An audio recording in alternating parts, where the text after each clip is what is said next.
আসসালামু আলাইকুম রহমতুল্লাহ। আমাদের ঐতিহাসিক মুক্তিযুদ্ধে ৭ জন বীর মুক্তিযোদ্ধাকে বীর শ্রেষ্ঠের উপাধি দেওয়া হয়েছে। আজ আমরা জানব সেই ৭ জন বীর শ্রেষ্ঠ সম্পর্কে। সর্বপ্রথম ল্যান্স নায়ক মুন্সি আব্দুর রউফ। ফরিদপুর জেলার ১৯৪৩ সালে তিনি জন্মগ্রহণ করেন।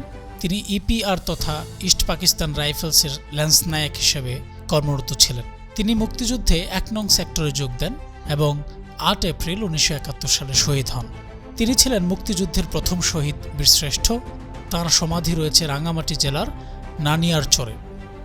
ক্যাপ্টেন মহিউদ্দিন জাহাঙ্গীর বরিশাল জেলায় ১৯৪৯ সালে জন্মগ্রহণ করেন। তিনি সেনাবাহিনীতে ক্যাপ্টেন হিসেবে কর্মরত ছিলেন। ক্যাপ্টেন মহিউদ্দিন জাহাঙ্গীর ৭ নং সেক্টরে যোগ দেন এবং ১৪ ডিসেম্বর ১৯৭১ সালে শহীদ হন। তিনি ছিলেন মুক্তিযুদ্ধের সর্বশেষ শহীদ বীরশ্রেষ্ঠ।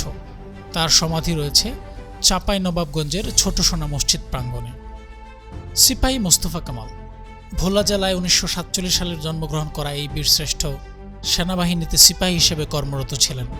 তিনি মুক্তিযুদ্ধে ২ নম্বর সেক্টরে যোগদান করেন এবং ১৮ এপ্রিল ১৯৭১ সালে শহীদ হন।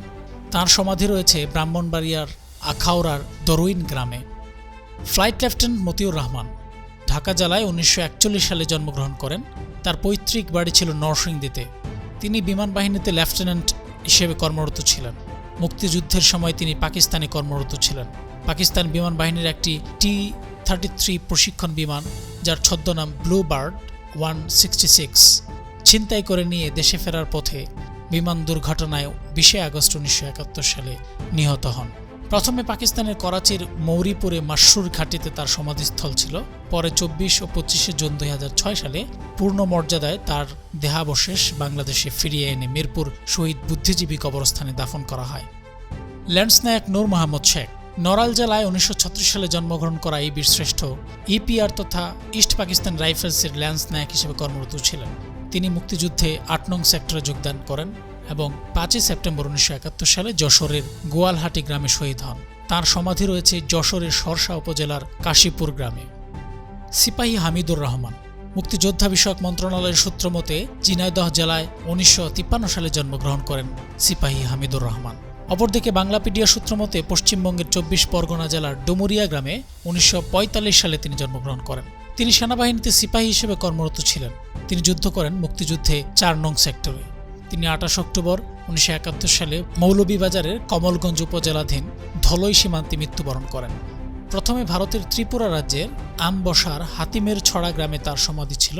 পরে ১০ ডিসেম্বর ২০০৭ সালে পূর্ণ মর্যাদায় তার দেহাবশেষ ত্রিপুরা থেকে বাংলাদেশে ফিরিয়ে এনে ১১ ডিসেম্বর মিরপুর শহীদ বুদ্ধিজীবী কবরস্থানে দাফন করা হয়। সর্বশেষ আমরা জানব স্কোয়াড্রন ইঞ্জিনিয়ার রুহুল আমিন সম্পর্কে। নোয়াখালী জেলায় ১৯৩৫ সালে জন্মগ্রহণ করেন squadron engineer Ruhul Amin. নৌবাহিনীতে junior mechanical engineer হিসেবে কর্মরত ছিলেন। তিনি যেই গানবোটে কাজ করতেন তার নাম ছিল পলাশ। তিনি গানবোট পলাশের ইঞ্জিন রুম আর্টিফিশার হিসেবে কর্মরত ছিলেন। তিনি মুক্তিযুদ্ধে প্রথমে ২ নম্বর সেক্টরে কাজ করেন এপ্রিল থেকে সেপ্টেম্বর পর্যন্ত। পরবর্তীতে তিনি ১০ নম্বর সেক্টরে কাজ করেন। তিনি ১০ ডিসেম্বর ১৯৭১ সালে শহীদ হন। তার সমাধি রয়েছে খুলনার রূপসা উপজেলার বাগমারা গ্রামে রূপসা নদীর তীরে।